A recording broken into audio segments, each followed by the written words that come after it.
Good evening. I'm Angela Wilson, a professor at the University of Manchester, and I'm the chair of the Political Studies Association.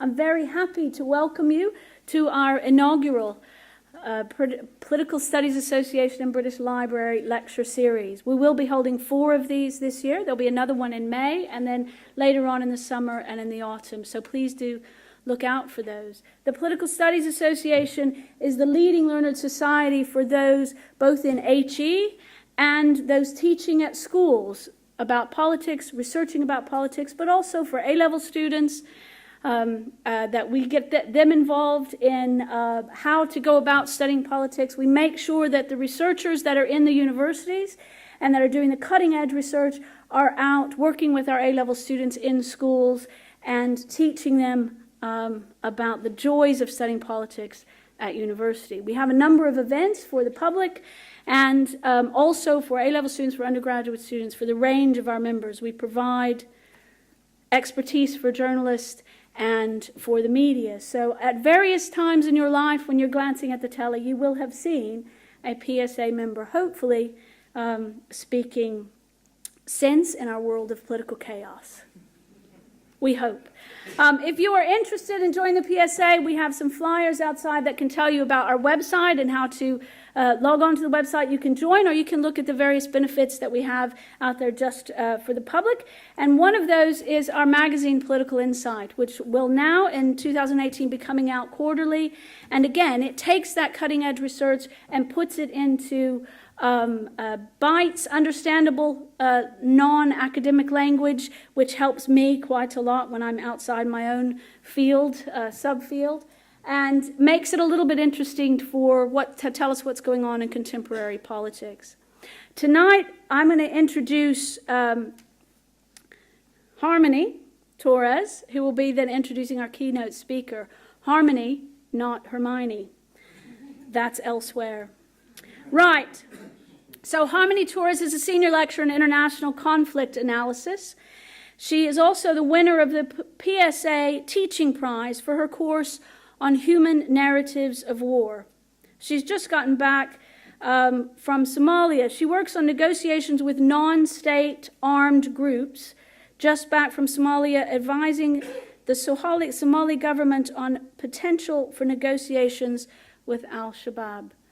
So some pretty intense work that she's just gotten back, and back then to the comfort of the British Library. So we welcome you. We thank you for being with us tonight to introduce our keynote speaker.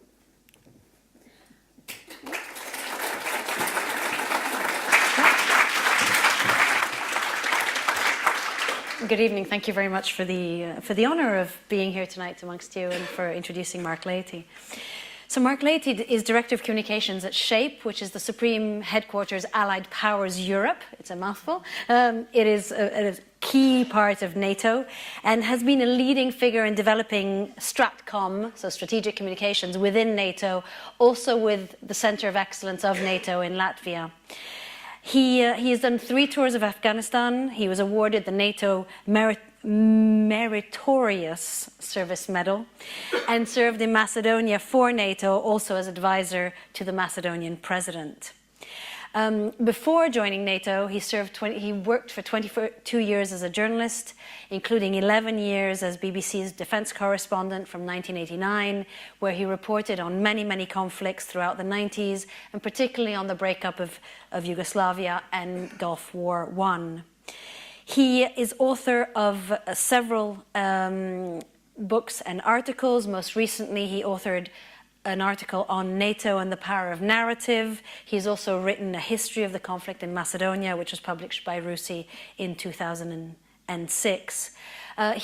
Importantly, he is an associate fellow at King's College Centre of Strategic Communications and at the University of Exeter Security Studies Centre. So without further ado, I'm going to leave the floor to Mark, and then I'll help you chair the questions. Thank you.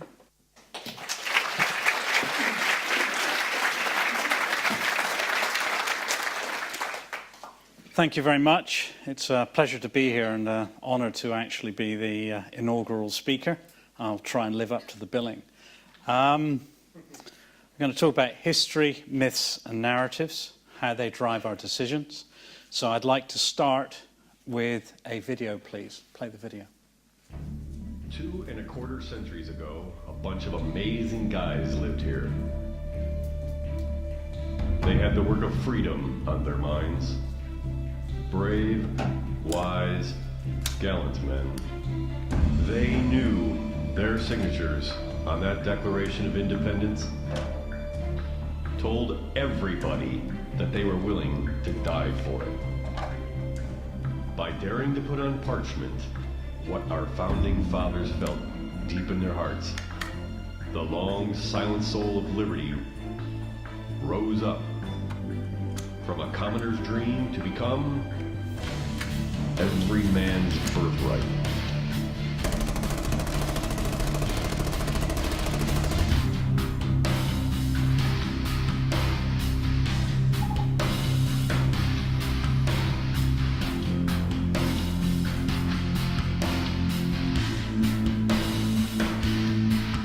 As long as patriots like you kindle its flame, freedom has but one enemy it cannot defeat, and that is negligence. So your presence here, now, today, is an act of reverence. Of all man's works beneath the heavens, none shines brighter than our Constitution. I think Jefferson and Paine, Adams, Madison, Mason, Franklin, I think they're looking down right now at us. I think they understand what we're trying to do, what we strive to do. Okay. I think it's more likely they're looking up and turning in their grave. That's a narrative. It isn't aimed at you. It's aimed at the people who might buy a bump stock. A bump stock turns a semi-automatic weapon into an automatic weapon and was used by the Las Vegas shooter last year. I use this because you have to understand narratives are neutral. They're for good and they're for bad. And you may like that, you may not. The point about that is the person who that was aimed at is being told and wants to believe that he is living the ultimate freedom that was given to him by the founding fathers. He is associating his gun license with the founding fathers. To him, freedom is a gun. Now, you can agree or disagree with that, but the point is, arguing with statistics isn't going to make a damn bit of difference, is it? And that is the power of narrative. So there's a couple of quotes up there. Sorry, when I was much younger, I was speaking to my father, who was a policeman, and I said to him, what about when you deal with burglars? Do they think they're bad people? And he said, of course not. Nobody really thinks they're a bad person. And yet, lots of people do bad stuff. So how do they persuade themselves? Well, they find a way. And I remember then reading this book. Every man is a hero of their own tale. Every one of you is. The only people of you who don't think you're a hero of your own story is probably going to end up in a psychiatrist because of your esteem problems. It's actually necessary that we think that we are heroes of our own story. And Daniel Kahneman, who is the godfather, if you like, of behavioral psychology, highlights no one ever made a decision because of a number. They need a story. Stories is what motivates us. Stories are what makes us go.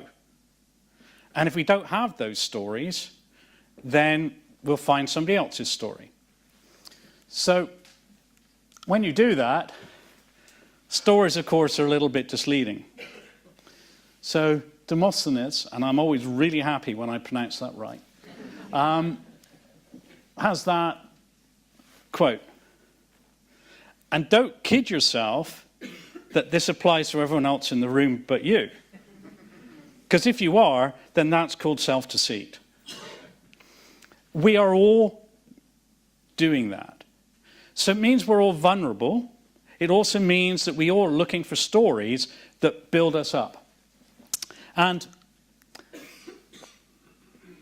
Stephen Colbert, who probably many of you will know as the extremely funny comedian, came up with the term truthiness, which actually was the word of the year 2005, so pre-Trump. The quality of seeming to be true according to one's intuition, opinion, without regard to logic, factual evidence, or the like. Self-deceit. I want it to be true, it is true, I will rationalize it. And I will then create stories to make it so. So why then are stories so important? So out there is what a story can do for you. It helps us share, it creates a common culture and teaches ethics. We actually need stories because otherwise we're atomized individuals. And we don't want to be atomized individuals. We want to be part of the gang. So which gang are we going to be part of, and what is the ethos of that gang? And that gang can be a small group of people with another layer of a slightly bigger, and it can end up being a country or an empire. So a story does all of those things. And then a narrative, which is more a story of stories, does something else, which we'll talk about, very important. It provides an organizing framework for action. So a story doesn't just make you feel good or tell you what you think, it actually helps you decide what to do and provides you a frame of reference. So we'll be going through those through the lecture. Now, why does stories work so well? Well, there's a thing called behavioral modernity, which is basically, when did we move from just being very happy that we could find a loincloth to actually organizing together? When did we start abstract thinking? When did we start planning? When did we do art? When did we cooperate? When did we create norms where we said that if you want to be smart, you wear a tie? When did all this happen? It happened somewhere, because scientists always dispute things, between 50 and 150,000 years ago, a long time ago. When did literacy happen? And there's the figures there. 3,000 years ago, 1% of people could read and write. Even in 1820, 12% of people could. In the United Kingdom, in 1700, it was 40%. So what did we do between 50,000 years ago and basically 150, 250 years ago? How did we plan? How did we organize? How did we decide what we are? Well, we told each other stories, because stories are sticky, because stories are memorable, because stories are what bind us. So in effect, you're looking at between 50 and 150,000 years of organizing ourselves by stories. So the advent of PowerPoint in 1987 isn't going to make that much of a dent yet. So that's why we are story creatures. We couldn't write, we couldn't read, but somehow we got from the loincloth to where we are now. And I want to highlight that we take narrative seriously at NATO. ACO is Allied Command Operations. That's the people who run all NATO's operations. Our formal doctrine, our formal directive on Stratcom includes a paragraph about narrative. A single sentence which is sent out through every part of NATO. So narrative isn't just some academic thing. Serious generals with lots of stars on their shoulders and weighed down on the left-hand side by ribbons sign up to this stuff. So,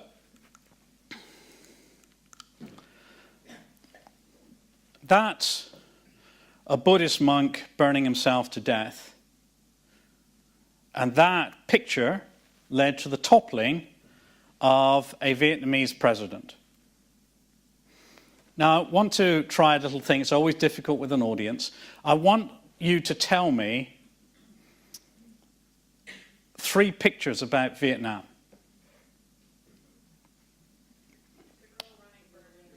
Right, we've got the girl running.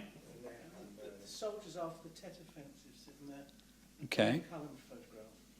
Helicopters from the American embassy at the end. Okay, one more. The guy with the gun at someone's head. Okay.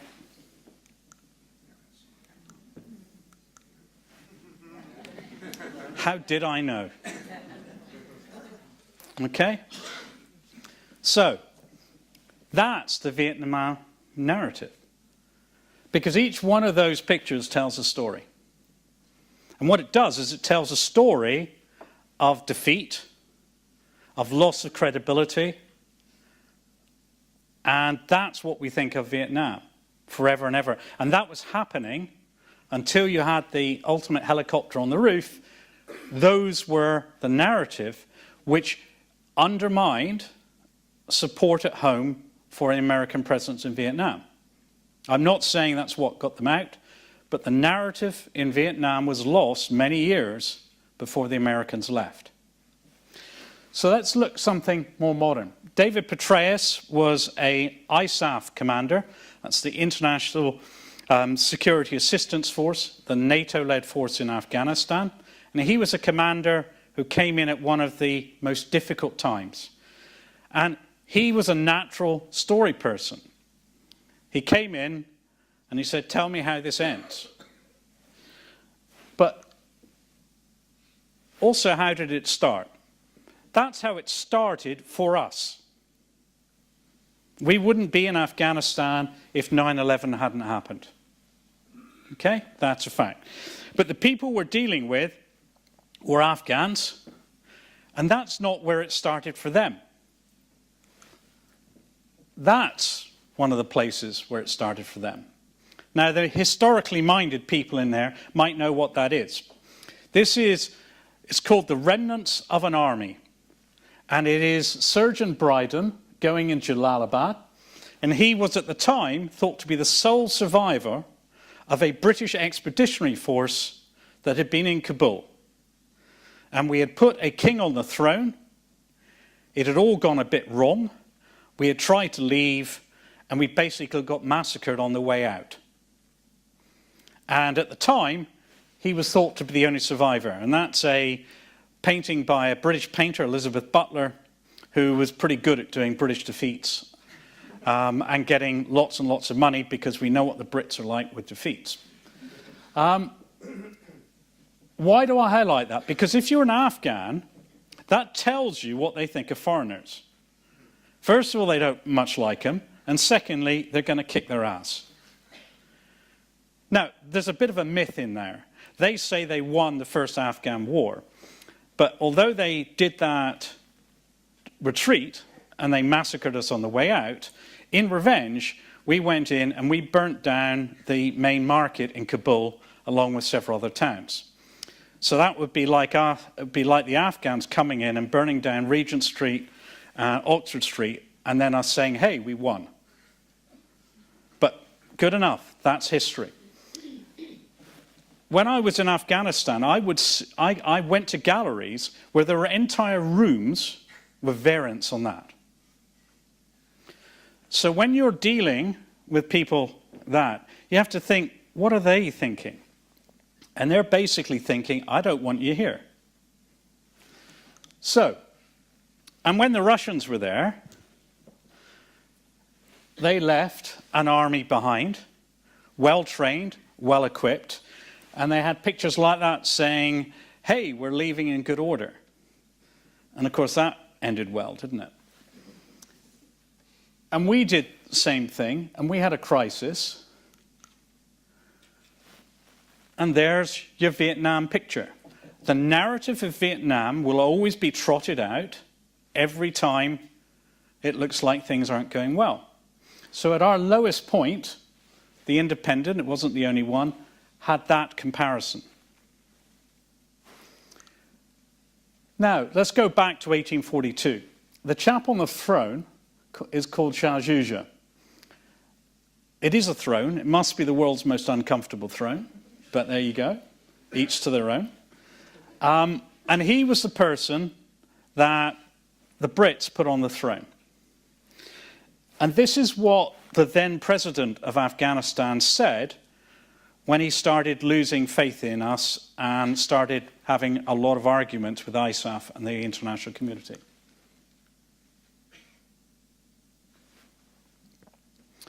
So when we were having a relations with him and we were thinking about pushing Afghanistan onto a good road, he was thinking, you're treating me like Shah Shuja. Now, what happened to Shah Shuja was, after the Brits left, they cut him up into little pieces. So Karzai, for about the last 5 years we were dealing with him, was basically, the narrative he had is, you swine are treating me like Shah Shuja. And the Taliban used to call him Shah Shuja. And they would use that narrative and they would say, are you for Shah Shuja or Dost Muhammad? And Dost Muhammad is the one who cut him up into little pieces and then ruled the roost for another 20 years. So a lot of what happened to us in Afghanistan was about understanding the narrative. President Karzai was difficult. But he was difficult because he saw the world from a different narrative to us. So now let's look at Ukraine. And it's a good quote on the top. History, as it says, is an unending dialogue. We keep interpreting and reinterpreting history, and you'll see more examples of that. This is medieval Rus, Kiev. So Kiev in the early Middle Ages. And this is Vladimir Putin talking about Kiev in 2014. So basically, at the point where the Russians annexed Crimea and invaded Ukraine, he used a historical narrative to justify it by saying, we're basically one. Kiev is the mother of Russian cities. And you can construct a historical narrative to back that up. Not a terribly good one, but good enough. And Russia, in putting the Soviet Union behind it, has started resurrecting a lot of historical stuff from Russia. This is the St. George ribbon. And the separatists in Donetsk and Luhansk and the people who support them in Russia, they wear this ribbon, you know, like one of those little loops. And it comes from the Tsars. And he's wearing one there. So what the Russians have done, and what Putin has done quite consciously, is to resurrect a Russian narrative, an imperial Russian narrative, which harks back to the pre-Soviet days. And for instance, in the same speech in which he talked about Kiev being the mother of Russian cities, which was the speech in which he formally annexed Crimea, he referred to the greatest hero of Ukraine, and a Russian hero, Vladimir, Prince of Kiev, who was also a pretty fair warrior. And that's what he said about him. And he said Prince Vladimir, who basically is the biggest Ukrainian hero, was committed to uniting Russia, Ukraine, and Belarus. So that's what I would call a strategic narrative. His strategy is to do that, but he uses a narrative to persuade. And if you went to Russia and you looked at what they say there and what Russians say, that's the narrative that keeps his popularity ratings at 80% plus. And if you think, well, it's all a little bit so what-y, that's what they did in November 2016. The statue is St. Vladimir, and it's in Red Square. So basically, the Russians took Prince Vladimir, St. Vladimir, and put a very large statue in the middle of the heart of Russian power. They claimed him for their own, and it's a big statue. I know it's a wide-angle lens, but the red box shows Putin, and he's not a big guy, but he's not that small. And you see what he claimed for him. He is saying that Prince Vladimir, your common hero, be like talking about King Alfred, is a unifier of Russian lands. He wanted a centralized state, and he wants the continuity of our 1,000-year history as we move forward. So he is saying, history is telling us to do what I want you to do. And this works. This works in areas. Not everywhere. It's not going down too well in Western Ukraine, but it's going down pretty well in Donetsk and Luhansk. And they also use modern narratives. This is what they did with the Crimeans just prior to the referendum, is they created what you call a binary choice. They didn't say, do you want to be Ukrainian or Russian? They said, do you want to be a Nazi or Russian?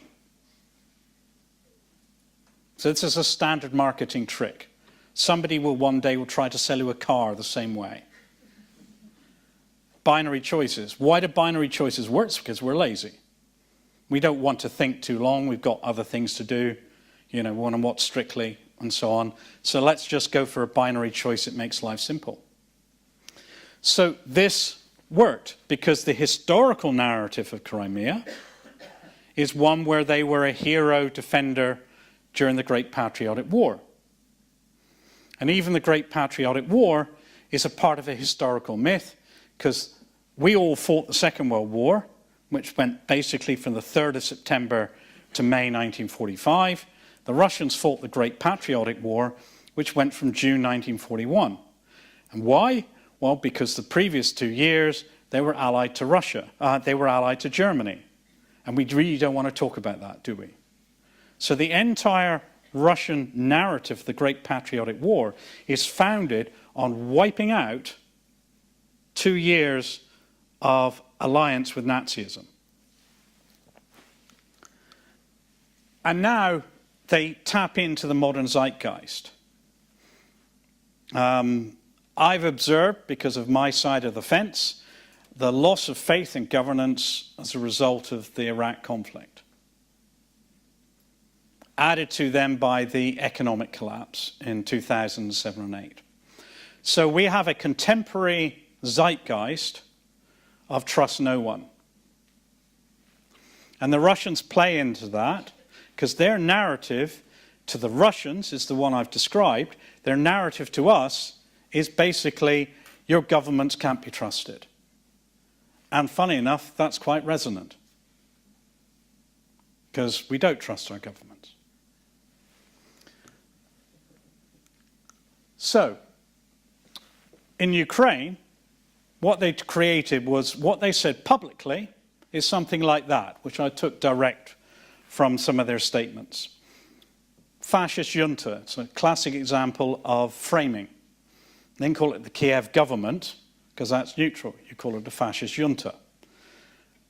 Oppressing our Russian brothers, desperately needed and wanted our help.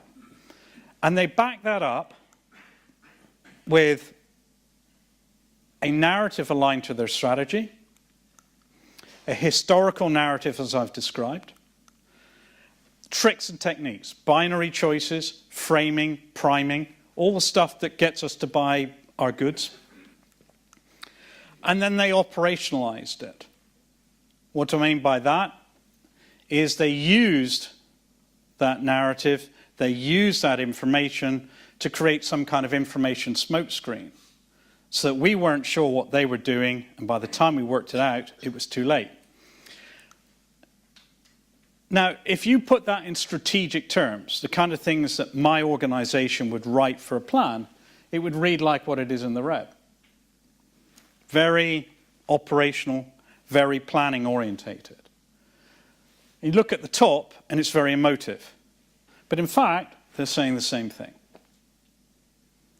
And this is one of the standard ways that people work now, is to align the strategy with the narrative. So whenever you're being given a narrative, think, how would I write that down without the emotion?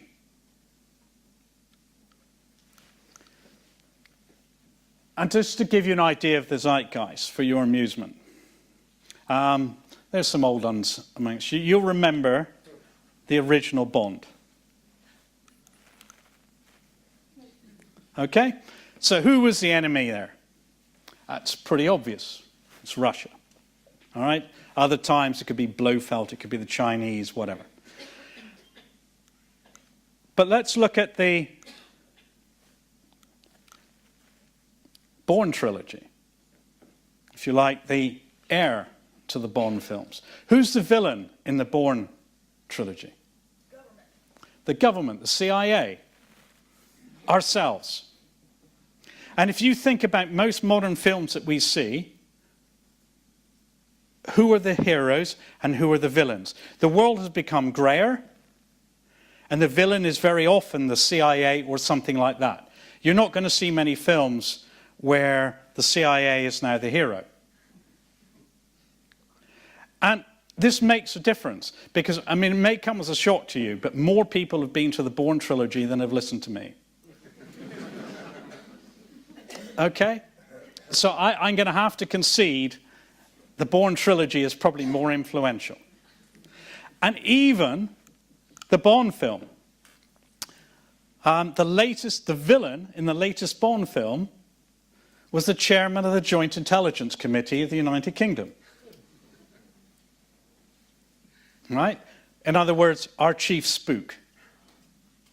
So this is a context in which narratives are framed. It's also a context in which history is framed. So, a story is not a thing complete in itself. It's trying to get us from one place to a next. So I'm going to give you some examples of how these things work. So this is a classic story thing. This is Millet, and it's meant to be the Boyhood of Raleigh. So Sir Walter Raleigh being given the love of the sea, which will drive him forward, the great Elizabethan era. It's interesting that in the Victorian era, that this was a great romantic myth as well. So it's a narrative about a narrative and a myth about a myth. So this is Britain being made sea-minded. And Shakespeare, of course, is the great storyteller, the great myth maker. And today, you would have Steven Spielberg. I mean, you know, if Shakespeare was alive today, he'd be a filmmaker. So, let's take the most wonderful part of Henry V. And all of you should be familiar with that. We few, we happy few, we band of brothers.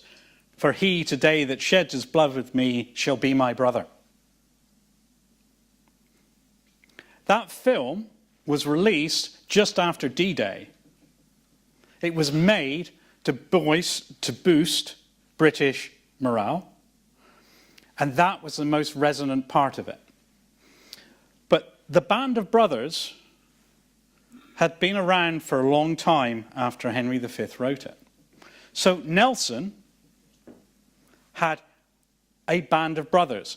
The captains who went with him through all his biggest and worst battles were a band of brothers. So military people through the ages have taken the Henry V speech, which of course Henry V didn't make, because Shakespeare wrote it, and they have channeled it. Nelson channeled it, and so did Winston Churchill. Do not think the phrase "a few" came out of his head without some encouragement. He loved Shakespeare. He understood Shakespeare. He channeled it. So the few is a direct lineal descendant of the Band of Brothers speech from Shakespeare. And the picture on the stamp, why did they choose that picture? Well, it looks like a happy few to me. Why did they pick that picture for the stamp? Okay, that's all very entertaining. So, thank you, Mark. Move on. So, I imagine many of you have seen the Band of Brothers. Band of Brothers. Where did he get the title from? He got it from Shakespeare. In the very last episode, one of the real Band of Brothers spoke that poem. So, okay, that's fiction. But this isn't. I took this off the internet, and the caption from the people who took the picture was the Band of Brothers. Now, for us soppy civilians, so what? But anyone who has been in combat, anyone who has been in places where the bullets are flying, that will resonate. That will speak to them loud and clear. So you've gone from Shakespeare to Iraq, and it will still speak. I work with the military. I have been shot at. So when you talk about Band of Brothers, it speaks. So how do we develop a narrative? Well, this is an analogy I developed, called the narrative tree. So I want you to imagine your narrative starts off with a tree trunk. That's your core narrative. Think about that as the sentence from the NATO thing I gave you. And then it has branches. And they're sub-narratives. So NATO in the Balkans, NATO in the Aegean, NATO helping Ukraine. All of those branches have got to be consistent with the core narrative. Because what happens to a branch that isn't connected to the tree trunk is it dies. So when you are creating your narrative, you have to make everything thoroughly consistent. You can't just say what suits you in the Baltics, because if it doesn't in some way link into the tree trunk, the branch is separate and the branch will die. But how do I create that tree trunk? Well, the tree trunk draws from the roots. And those roots, in my analogy, are our needs, our values, our desires. But what feeds those? What is the thing that makes the tree grow, that feeds the roots? And of course it's those. So the NATO tree, the British tree, your family tree, all have to be fed from those. So if you want to create a narrative, you need to understand the soil. And that's what we have to do. And you then also have to interpret day-to-day events in that way. You actually have to say, how does, in NATO terms, what we're doing in Syria fit with the core NATO narrative? Now, if this seems esoteric, it isn't. We actually have a narrative development tool in NATO to create and generate narratives, to study, to find out what makes people tick and what works with them. In very crude terms, if you want to persuade a Turk, don't give him a quote about Churchill. If you want to persuade a Brit, don't give him a quote about Ataturk. Right? That's in very crude terms what it is. Understand your audience. Understand what you're trying to do. Understand what they can and won't do. And it's basically a narrative arc. Steven Spielberg uses this. The people who won the BAFTAs last night use these. Because a narrative arc is a narrative arc. It's basically the basic way the story happens. You have a problem, you want to solve it, you do stuff, and then at the end, hopefully, there is a happy ending, and you know, the cowboy rides off into the sunset, potentially with a girl on the back of the horse. But look underneath. Any of you who is in management will understand that the basic building blocks of any plan is there as well. So a narrative arc and a strategic plan are essentially very close to each other. And you can see them aligning up. And again, NATO has done that. We've had a mixed time in Afghanistan, but we've had very good times. And the best times we've had is when we used a narrative. So this stuff is not theoretical, it's practical. And there's a lot of text, I know, but I've highlighted the things in red. When you have a narrative, what we've discovered through experience is that narratives are organizing tools. So you've got a quote from the US Manual on Counterinsurgency, a quote from David Kilcullen, who is regarded as actually the West's greatest expert on counterinsurgency. And you can see what they're doing is they're highlighting that a narrative is a framework for understanding events and then organizing action.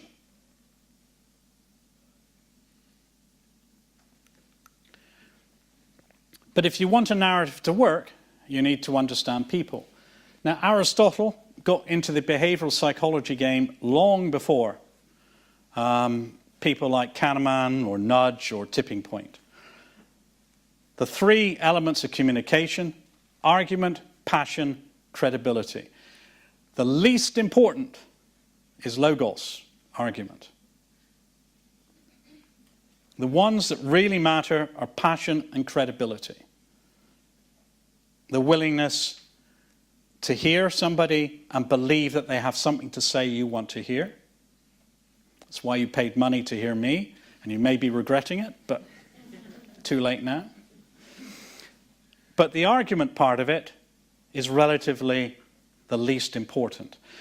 Anything you do, whether it is an action or a word, has got to balance those three, and remembering the relative priority.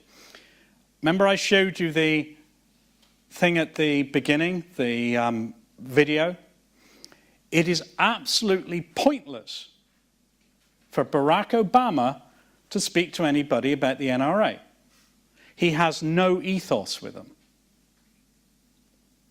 His argument can be as good as you like, but his ethos is zero. So if you want to persuade somebody, you've got to pick somebody who they will listen to. And narrative, we talk about those great storytellers. Why did narratives work? Because they're great storytellers. In the olden times, around the fireside, kings paid people to tell them stories. The people who were good at it. So, let's look at a few narratives and a phrase. All of those should be familiar with you. 2 British, 4 American. Interesting one is yes we can and make America great again. Both of those, in one respect, are interchangeable. But yes we can was optimistic and make America great again was pessimistic. But actually if you just look at them, it's the framing that makes them pessimistic or optimistic. When Barack Obama did yes we can, America really was in the depths of its depression. It was 2008, for goodness sake. We were all in the depths of our depression. Make America Great Again was after around about 2 years of constant growth. But nevertheless, it hit the zeitgeist. So why do they work? Well, here are a few examples of narratives at work that we can seize upon. I imagine everyone here remembers Super Saturday. Why did Super Saturday, when we won 3 Olympic medals in 90 minutes, have such an impact on the country at the time? I mean, it was an incredible event. I imagine many of you watched it, and it was quite stunning to see the Olympic Stadium full. We built it on time. My God, who knew? It was filled with Brits who were cheering their heads off at everybody, and then we were winning gold medals. And I looked at this and I thought, this is the ultimate tick box.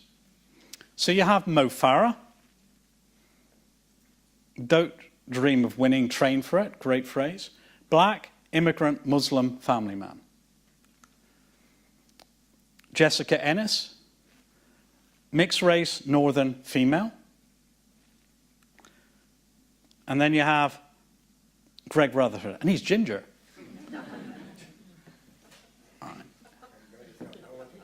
Is there a box that we haven't ticked? That's Britain. That's the Britain we wanted it to be. So that worked for us because that was our narrative. Even if it hadn't been our narrative at the beginning of the Olympics, by Sunday morning it was our narrative. So for that year, the Olympics did put us on a high. But it didn't last, did it? It's interesting. The reason I've put that up there is because all 3 of those were waving a Union Jack for, let's be honest, on the right-hand column, the liberal dream. Let's be honest with ourselves. Here, the Union Jack is sending a different message. It's being used to divide, not... And I don't say this as a criticism. This is about narrative. Some of you will be Remainers. Some of you will be Brexiteers. That's not the point. As an observer of narrative, the Remainers made a massive mistake by having blue as their colour. Massive. Because it immediately conceded the Union Jack. And then the true kicker was the take back control phrase. The most resonant phrase in British political history in the last 10 years. It sums up so many things, but it also sums up what you want it to be. It's elastic. What are you taking back control from? Well, you pick it. So its resonance is precisely because of its imprecision. But take back control reflects something the country is feeling. And whether you like it or not, the Brexiteers saw that and the Remainers didn't. What's the phrase we associate with Remainers? Okay, I mean, there isn't enough hours in the day, is there? Common sense. There wasn't a phrase. It did not inspire. The Logos was confused because everyone lost credibility. So the Logos was confused, the ethos was neutralized, and the pathos was missing. That's why Brexit won. And now, Labour have gotten on. And again, I don't criticise. I actually looked up how often Corbyn uses take back control. He uses it a lot. He used it last week over Carillon. Labour have recognised that the zeitgeist of the time, the narrative of the time, is take back control. It's a reflection that people are basically brassed off and they feel they're not in control of their destiny. What they're brassed off with, what destiny they're not in control of, doesn't matter. It's what they feel. It's their pathos. So let's look at Brexit. So 1995 was the Braveheart film. I spoke to a Scottish friend of mine once, who said to me, if I had seen you just after I left watching Braveheart, I'd have thumped you. And I said, if I'd seen you just after leaving Braveheart, I'd have thumped you. It was that kind of film. We should never underestimate the way, cometh the hour, cometh the man, cometh the time, cometh the film. So I chose the picture because the face paint. How many people who voted no actually face painted themselves? Barely any. I looked. Believe me, I looked. And the kilt and the flag. Again, the yes vote purloined that flag. They gained that flag, and therefore they gained an emotional charge. And yet, it wasn't always so. The tartan, that's Sir Walter Scott. I hope I'm not going to offend any Scots in the audience. But basically, the kilt goes back a long way.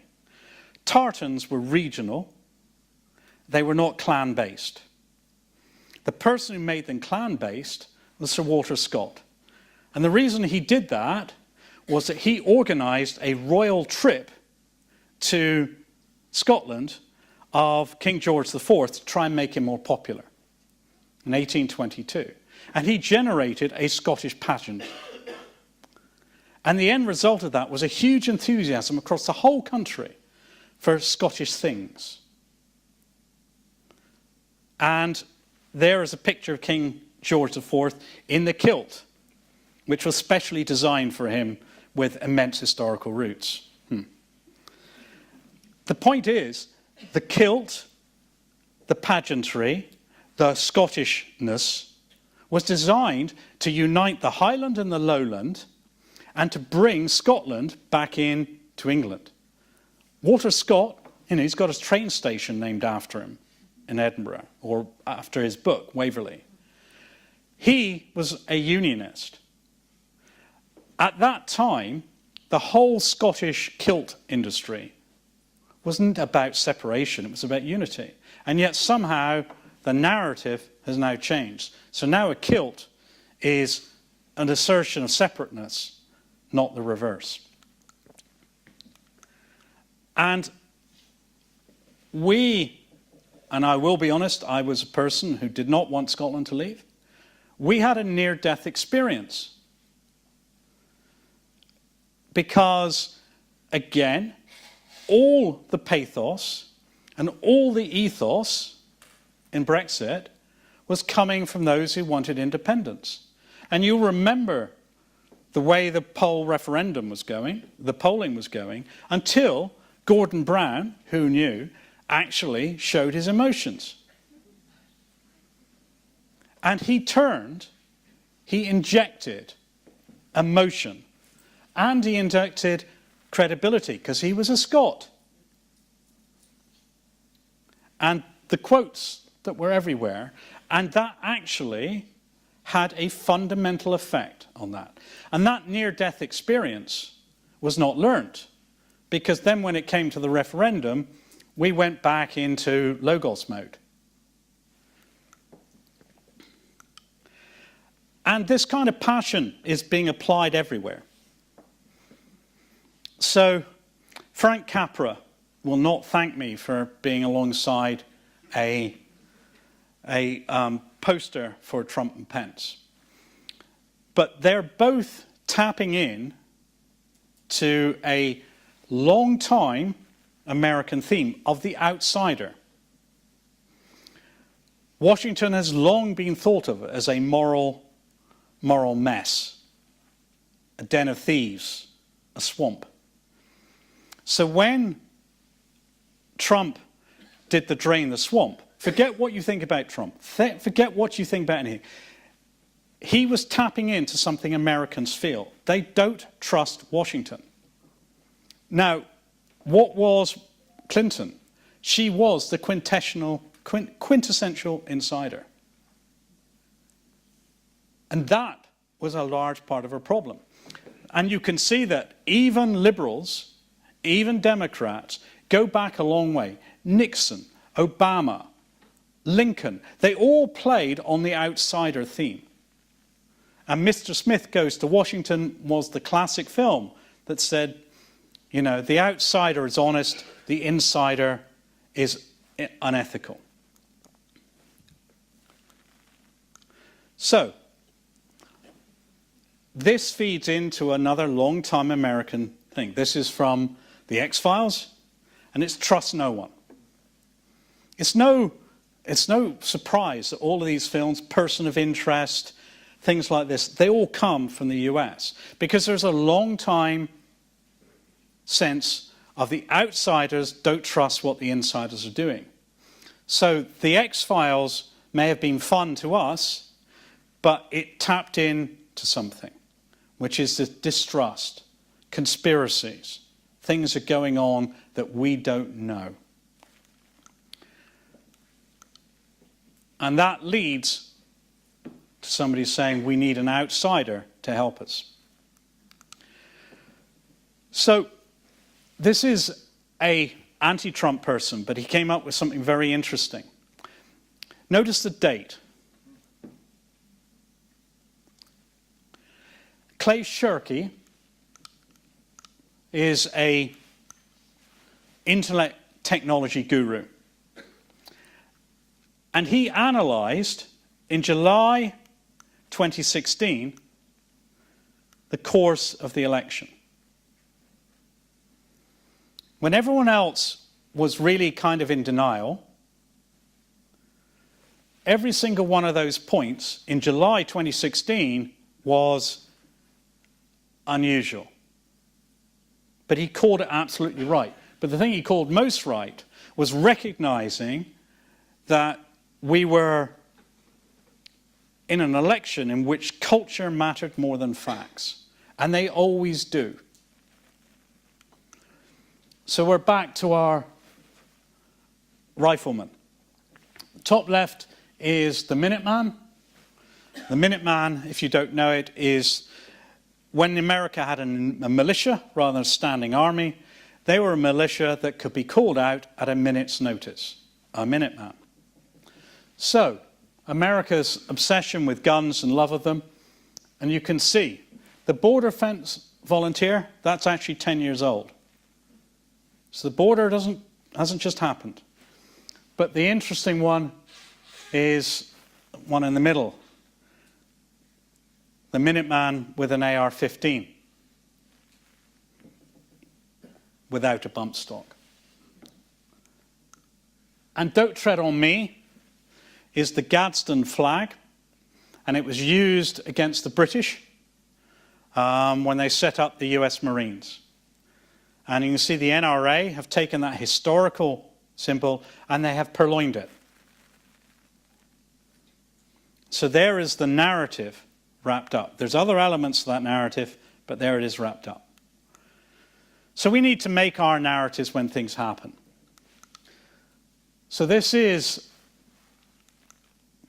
the Manchester bombing and the London Bridge incident. Horrible. What do we say? How do we take that and stop it being depressing, stop it feeding the Taliban, stop it making us feel that life is shit, basically? Well, amazingly and improvised, we did really well. So, I mean, I imagine, I don't know, do people here watch the Manchester concert? I imagine some of you did. It was inspirational. The ISIS destroyed a concert, so they held a concert. And then when they did that concert, they had songs like Don't Look Back in Anger, which, if you listen to all the words, they don't kind of fit. But yeah, some of you do know what I mean. But you take the actual sort of chorus, and what it was saying was, we will not be put down. So when Coldplay played that, astonishing, just astonishing. You looked at the audience and they were saying ISIS. And it wasn't just that. You had those pictures of a bobby dancing circles with a passerby. You had the guy at the London Bridge. Keep calm and carry your beer. Okay? And look at your response. All right? That is more effective than any number of statistics. Because that's British. And this is British too. The guy who went back the following day and paid his bill.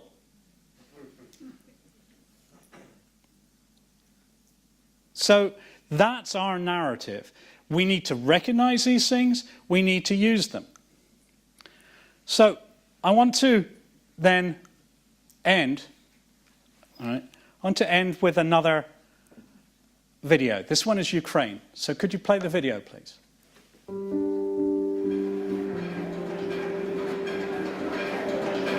I am the Ukrainian, the native of Kiev, and now I am on Maidan, on the central part of my city. I want you to know why thousands of people all over my country are on the streets. There is only one reason. We want to be free from a dictatorship. We want to be free from the politicians who work only for themselves, who are ready to shoot, to beat, to injure people just for saving their money, just for saving their houses, just to saving their power. I want these people who are here, who have dignity, who are brave, I want them to live a normal life. We are civilized people, but our governments are barbarians. That's not a Soviet Union. We want our courts not to be corrupted. We want to be free. I know that maybe tomorrow we will have no phone, no internet connection, and we will be alone here. And maybe policemen will murder us one after another when it will be dark here. That's why I ask you now to help us. We have this freedom inside our hearts. We have this freedom in our minds. And now I ask you to build this freedom in our country. You can help us only by telling this story to your friends, only by sharing this video. Please share it. Speak to your friends, speak to your family, speak to your government, and show that you support us.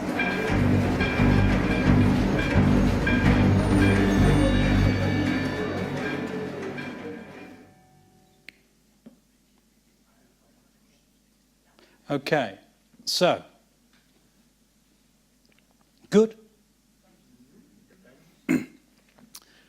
That was made in the week of the Maidan crisis.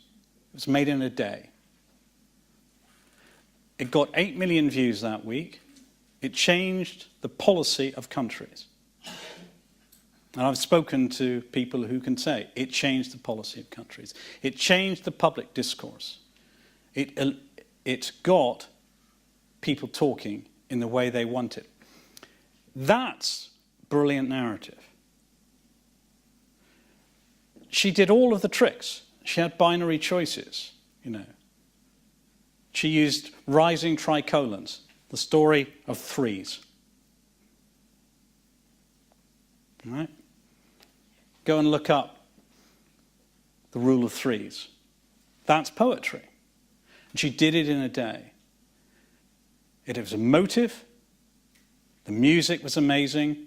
It was wonderfully cut. She had credibility. She was on the Maidan. She was a Ukrainian. Her English was good, but not too good. And it had an argument behind it. But most of all, it had a narrative. It was telling you what was going on and why. And it tugged every single button. And it worked. Without that kind of thing, we're doomed to fail. Because if we do not appeal to everyone's logos, pathos, ethos, then other people will. And that was something that made a difference. And that's what we need to do. We lack a narrative at the moment. I'm now on my soapbox. That's the Melian dialogues, Thucydides. I like to say these things because it makes it appear I'm educated. The Peloponnesian Wars. Basically, the Melians were small and weak. The Athenians were big and strong. And they wanted to take over the Melian country. And the Melians said, let's do a deal. And the Athenians told them to take a hike. And this is the famous quote that came out of it. You know as well as we do that right as the world goes is only in question between equals in power, while the strong do what they can and the weak suffer what they must. In other words, might is right. Now this is actually the existential issue we have between us and the Russians. Because the Russians are saying they do not want any of these damn alliances anymore. They want countries to compete. They want to go back to the great power. And you'll see Putin, 1,000 years again. Regions of privileged interest. What he is saying, and he's quite entitled to, he is saying that Russia does not benefit from the current rules-based order. Which is a horrible phrase, it's like watching paint dry. But it's basically saying we have rules and everybody respects them. And Russia, if there were no alliances, if every country was big or small, as they used to be, would be much more likely to be king of the bloc. The alternative, and there's that quote again, is what we've actually all signed up to.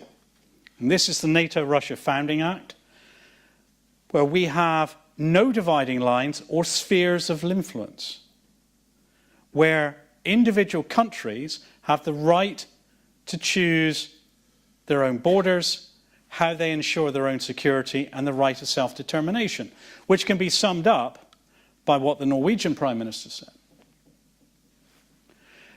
Now, anyone who looks at their history will know that the times when small countries have had the freedom to act are vanishingly small. Vanishingly small. Might has been right for a very long time. We have stumbled into a Europe where things like that actually happen. That Latvia can choose to be a member of NATO and Serbia can choose not to be a member of NATO. And they have an absolute right to do it without their neighbours saying, I don't like it, change your mind. But what we do see is in places like Moldova, Armenia, Ukraine, big neighbours are saying, I'm sorry, you're in my sphere of influence, I want to influence you. And if you don't influence me, I'm going to destabilise you. So we are the luckiest generation. Go back through your history and find, and we've been lucky because we're British and we're big. But we're getting smaller. Look at where we're going. Look at the size of our defence industries. Look at the size of our defence forces. Look at the rise of countries like China. Look at the rise of other people. We've been a big country, but the small countries have spent centuries basically suffering what they must. And we, through dumb luck, history, whatever, through things like the Helsinki Act, the Founding Act, the OSCE, we have created this incredible thing where even a small country can say, this is my way. And I've gone to a lot of these small countries, to the Latvians and the Estonians, and I've seen who they are and what they are. And they're just like us, only they're smaller countries. And we have to defend that. And we can defend it. And that's my narrative. Thank you very much.